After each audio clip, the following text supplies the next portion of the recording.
Moreover, Paul, by whom God gave us the doctrine of the rapture, calls rapture a mystery. In 1 Corinthians chapter 15 and verse 51, he said, behold, I show you a mystery. Then he went ahead to go talk about the rapture. That tells us that up until when Paul was revealing the truth of rapture, rapture was a mystery and just being unveiled.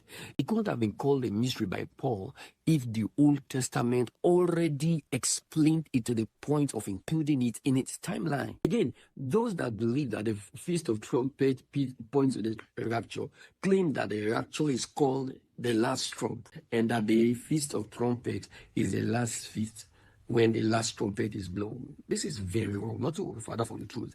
Because the last trumpet in the order of Israel's feast is not blown during the Feast of Trumpets. It is even blown 7 days after the Feast of Trumpets, during the Feast of Atonement. After the Feast of Trumpets, there are still other 2 feasts, which include the Day of Atonement, which is even the greatest and most important feast, and then also the Feast of... So, what then was the trumpet of rapture about? The trumpet of rapture in 1 Corinthians chapter 15, from verse 51 and 52, was an allegory used by Paul to communicate with non-Jewish audience. And this allegory was understood by those non-Jewish audience. The Greek word interpreted as from salpix is a metallic trumpet distinct from the Jewish shofar, which is a ram horn used during the Feast of Trumpets. Now, in the Roman military practices, 3 trumpet blasts are used.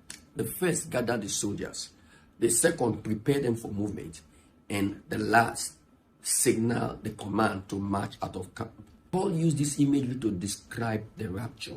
When the last trumpet sounds, the church, who is God's heavenly army, will move out of their bodies, which is called their earthly tents, and march out to meet their commander in the air. That's what Paul was trying to communicate.